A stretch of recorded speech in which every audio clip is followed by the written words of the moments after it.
அப்படியே அவருக்கு மனசு கஷ்டப்பட்ட விஷயத்தை எடுத்து மருகி பேசுகிறார். எங்கள் ஐயா ராகுல் காந்தி உங்களுக்கு என்ன பண்ணார்? வரும்போதெல்லாம் ஸ்வீட்டெல்லாம் வாங்கி கொடுத்தாரு. சுவரேறி கூச்செல்லாம் போய் சுவரேறி ஸ்வீட் வாங்கி கொடுத்தார்ல. அவர் இப்போ என்னமோ வெளியில் ஓணுன்றதுக்காக பிடிச்சிட்டு வரியாக எழுதி தாளிக்கிய மனுஷன் பாவம் இல்லையா? என்ன தந்தானிக்கு செஞ்சு விட்டோம்? இல்லை என்ன தானிக்கு இதாகி போச்சு? தேர்தல்னா அப்படி இப்படி வரத்தான் செய்யும், போத்தான் செய்வாங்க. இதெல்லாம் ஒரு பெரிய விஷயமா அப்படின்னு நியாயம் கேட்குற மாதிரி கொஞ்சம் கேள்வி கேட்க. தேர்தலில் வெற்றி தோல்வி என்பது சகஜம். திமுகவில் இருக்கிற சில நண்பர்களே சொல்வதைப் போல தேர்தல் தோல்வி என்பது திமுகவுக்கு ஒன்றும் புதியதல்ல.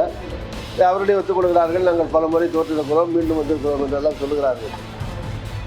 அப்படி இருக்கிற போது தேர்தலில் ஏற்பட்ட தோல்விக்கு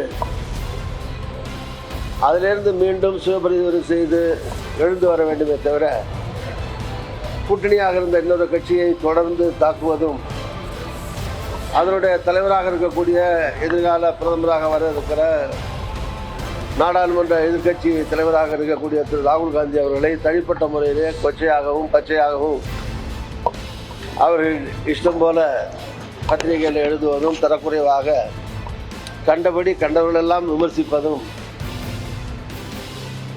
கண்டிப்பாக அது சரியான பண்பல்ல. ஒருவருக்கு ஒருவர் இதுபோல திட்டிக்கொண்டும் பேசிக்கொண்டும் அநாகரிகமாக ஒருவரை ஒருவர் தரக்குறைவாக இவ்வளவு காலம் ஒன்றாக இருந்துவிட்டு பிரிந்த உடனேயே ஒருவரை ஒருவர் கேவலமாக தரக்குறைவாக விமர்சித்துக் கொண்டு பேசிக்கொண்டிருப்பது அரசியல் அநாகரிகம் என்று நான் கருதுகிறேன்.